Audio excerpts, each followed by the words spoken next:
नमस्कार बच्चों, इस वीडियो लेक्चर में हम आपको बताएंगे कैसे आपको टर्म वन एग्जामिनेशन को क्रैक करना है। तो टर्म वन एग्जामिनेशन आपको पता है एमसीक्यू बेस्ड हो रहे हैं। तो एमसीक्यू भी जिसमें आ रहा है, केस स्टडी क्वेश्चंस भी आ रहे हैं, सेशन बेस्ड जो क्वेश्चंस है वो भी आ रहे हैं। चाहे वो एग्ज़ाम आपके स्कूल का हो, चाहे वो सीबीएसई बोर्ड का हो, जो पेपर बन रहा है वो कहीं ना कहीं इसी फॉर्मेट में बन रहा है। तो किस तरीके से आपको ये पेपर अटेम्प्ट करना है, क्या क्या चीज़ें आपको अवॉइड करनी है, वो सारी चीज़ें हम लोग यहाँ पे आज डिस्कस करने जा रहे हैं। तो चलिए स्टार्ट करते हैं। पहला पॉइंट देखते हैं। जो पहला पॉइंट है किसी भी एग्ज़ाम से पहले, वो बहुत इंपॉर्टेंट ये है, avoid learning new concept one day before exam. जब भी आपका एग्ज़ाम होता है तो बच्चे अक्सर ये काम करते हैं कि एक दिन पहले बहुत सारे नए नए कॉन्सेप्ट को पढ़ते हैं। जब वो नए कॉन्सेप्ट पढ़ते हैं तो होता क्या है कि उनका जो ये कह सकते हैं कि जो उनका बहुत ज़्यादा जो कॉन्फिडेंस था, वो कॉन्फिडेंस धीरे धीरे करके बहुत कम हो जाता है। उनको लगता है कि हमको तो ये नहीं आता था, ठीक है। फिर उनका दिमाग सिर्फ उसी नए कॉन्सेप्ट में लगा रहता है। तो आपको ये काम नहीं करना है। कोई भी नया कॉन्सेप्ट एक दिन पहले एग्ज़ाम के नहीं पढ़ना है। जो पहले आप पढ़ चुके हैं वही सब चीज़ें आप रिवाइज करते रहिए, ठीक है। नेक्स्ट देखिए, नेक्स्ट में क्या कहा गया है। नेक्स्ट में है have proper sleep before exams. बच्चे अक्सर ये भी नहीं करते। जब एग्ज़ाम होता है, एग्ज़ाम से एक दिन पहले इतना प्रेशर होता है बच्चों के ऊपर कि वो सोना ही पसंद नहीं करते, वो सोते ही नहीं हैं, ठीक है। बिना सोए चले आते हैं एग्ज़ाम देने के लिए। अगर आप ऐसा कर रहे हैं तो ये बहुत घातक हो सकता है। क्यों घातक हो सकता है? क्योंकि अगर आप सो नहीं रहे हैं तो होगा क्या? होगा ये कि आप एग्ज़ाम में जब बैठेंगे तो आपका दिमाग बिल्कुल आउट हो जाएगा। आपको लगेगा कि ये क्या हो गया, सब कुछ दिमाग से गायब हो जाता है, कुछ भी नहीं समझ में आता। आते हुए क्वेश्चंस भी गलत हो जाते हैं। तो अगर किसी बच्चे के आते हुए क्वेश्चंस गलत हो रहे हैं, उसके पीछे कारण यही है कि उस बच्चे ने एग्ज़ाम से पहले प्रॉपर स्लीप नहीं ली। प्रॉपर स्लीप का मतलब एटलीस्ट 7 आवर्स की स्लीप होनी चाहिए। 7 घंटे बच्चे को कम से कम सोना चाहिए एग्ज़ाम से एक दिन पहले। जैसे मान लीजिए कल एग्ज़ाम है, तो आज जो हमारी स्लीप होनी चाहिए रात की, वो एटलीस्ट 7 आवर्स की होनी चाहिए, ठीक है। 7 आवर्स की ना हो तो कम से कम 6 आवर्स की तो स्लीप प्रॉपर होनी ही चाहिए, ठीक है। प्रॉपर डाइट आप लोग को लेनी चाहिए। ये भी एक बहुत इंपॉर्टेंट फैक्टर होता है किसी भी एग्ज़ाम से पहले। नेक्स्ट क्वेश्चन, नेक्स्ट जो हमारा वो है, नेक्स्ट जो हमारा पॉइंट है, क्वेश्चन बोल रहे हैं क्योंकि आदत सी हो गई है क्वेश्चन की। नेक्स्ट जो पॉइंट है वो है no movies songs just before exams. अब देखिए, बच्चे कुछ बच्चे अक्सर ऐसा करते हैं कि एग्ज़ाम से एक दिन पहले पढ़ाई नहीं करते। देखिए ये तो गलत है। क्योंकि लोग भी बताते हैं कि एग्ज़ाम से एक दिन पहले पढ़ना नहीं चाहिए। ऐसा कुछ नहीं है। एग्ज़ाम से एक दिन पहले का रिवीजन सबसे इंपॉर्टेंट रिवीजन होता है, ठीक है। ये याद रखिएगा। तो ये जो लोग बताते हैं कि एग्ज़ाम से एक दिन पहले पढ़ना नहीं चाहिए, ये है वो है, सब गलत है, ठीक है। एग्ज़ाम से एक दिन पहले का जो रिवीजन होगा बेस्ट रिवीजन होगा। अब यहाँ बच्चे गलती क्या करते हैं कि मूवीज़ नई देख लेते हैं या नए सॉन्ग सुन लेते हैं, ऐसा कुछ भी काम करते हैं। तो होता क्या है कि जब वो एग्ज़ाम में बैठते हैं तो उनको उसी मूवीज़ के बारे में चीज़ें याद रहती हैं।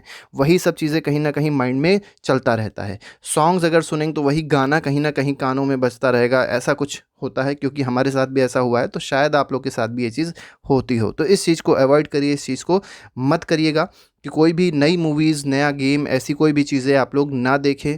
ज़्यादा अच्छा ये है कि सिर्फ रिवीजन करें, और ज़्यादा हो सके तो मेडिटेशन बहुत ज़्यादा ज़रूरी होता है। मतलब थोड़ा सा अपने को शांत रखिए उस दिन या एक दिन पहले, ठीक है। नेक्स्ट पॉइंट देखते हैं। क्वेश्चन पॉइंट 4 है, इसमें कहा गया don't be late and don't forget any important material before leaving for exam such as geometry box, admit card etcetera. देखिए, अगर आपका बोर्ड एग्जामिनेशन है तो आपको पता होगा सेंटर कहीं और पड़ता है।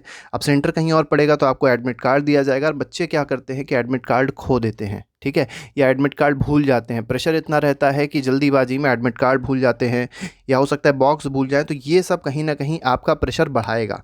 तो ये सब चीज़ें ऐसी हैं जो आप लोग को एक दिन पहले, जैसे कल एग्ज़ाम है तो आज रात में ही ये सब काम आप कर सकते हैं कि ज्योमेट्री बॉक्स अपना रख लें अपने पास में, एडमिट कार्ड अपने पास में रख लें, ठीक है। ऐसा कहीं रख लें कि आपको हमेशा याद रहे कि यहीं से हमको लेके जाना है, ठीक है। आप ज़्यादा हो तो मम्मी पापा से भी कह सकते हैं कि जाने से पहले ये दोनों चीज़ें हमको याद ज़रूर दिला दें, ठीक है। तो इन दोनों पे मेन फोकस करिएगा, क्योंकि अक्सर ऐसा हुआ है, क्योंकि हमने भी ऐसा देखा है कि बच्चा एग्ज़ाम देने आया, वो अपना एडमिट कार्ड भूल गया। अगर आप ऐसा बोर्ड में करेंगे तो आपको बोर्ड के पेपर अटैम्प्ट करने नहीं दिया जाएगा। तो इस चीज़ का हमेशा ध्यान दीजिएगा। नेक्स्ट पॉइंट है पॉइंट 5। देखिए बहुत इंपॉर्टेंट है।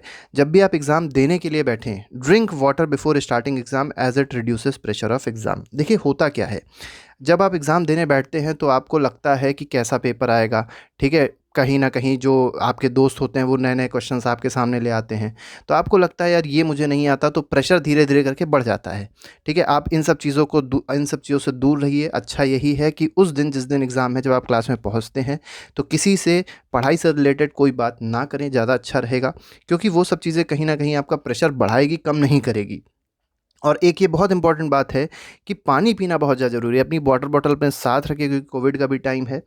वाटर बॉटल अपने साथ रखें, पानी पीना बहुत ज़्यादा ज़रूरी है, क्योंकि पानी क्या करता है, आपका जो प्रेशर है उसको रिड्यूस कर देगा। माइंड पे जो प्रेशर चल रहा है उसको अचानक से क्या कर देता है, कम कर देता है। और प्रेशर कम अगर रहेगा तो आप आसानी से अच्छे से पेपर अटेम्प्ट कर पाएंगे। ठीक है। 6th पॉइंट देखिए क्या कहा गया है। 6th पॉइंट में है avoid attempting tough questions initially as it increases pressure. अब देखिए जब आप क्वेश्चन पेपर पढ़ेंगे तो क्या होता है, 15 मिनट का आपको टाइम मिलता है क्वेश्चन पेपर को रीड करने का। जब क्वेश्चन पेपर को रीड करने का 15 मिनट्स का आपको टाइम मिल रहा है तो आप क्या करिए, जो आपने क्वेश्चंस पहले से पढ़े हैं उस पर इनसर्कल कर लीजिए। जब आप सर्कल कर लेंगे तो आपको पता होगा कि इन क्वेश्चंस को हमको पहले अटेम्प्ट करना है, और उन क्वेश्चंस को पहले अटेम्प्ट जरूर करिए जो आपने क्वेश्चंस सर्कल किए हैं।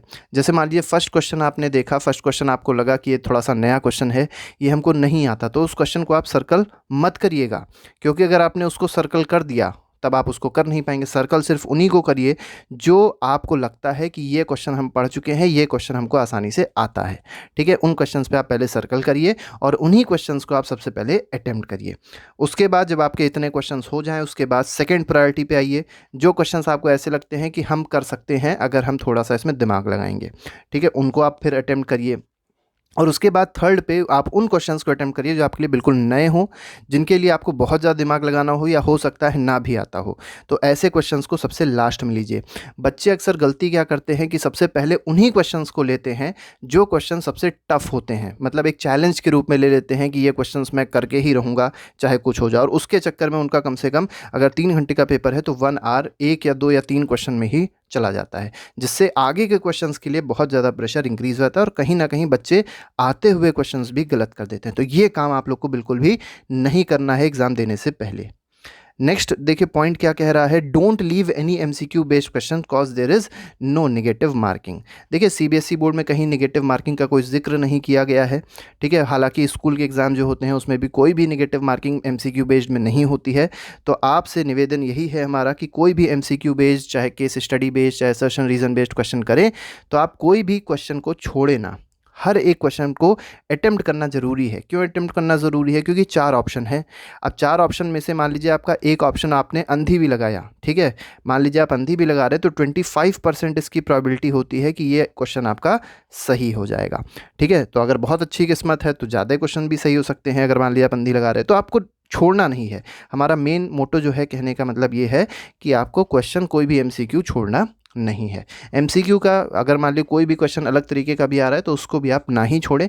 कुछ ना कुछ जो भी आपको आता है उस टॉपिक से रिलेटेड, जो भी उस क्वेश्चन से रिलेटेड बातें आपको पता हैं उसको आप लिखने की ज़रूर कोशिश किया करिए, छोड़ा मत करिए। नेक्स्ट जो पॉइंट कहा गया है, नेक्स्ट पॉइंट में है read all questions properly before answering. देखिए हर एक क्वेश्चन को पढ़ना बहुत ज़्यादा ज़रूरी है, वो भी बहुत अच्छे से।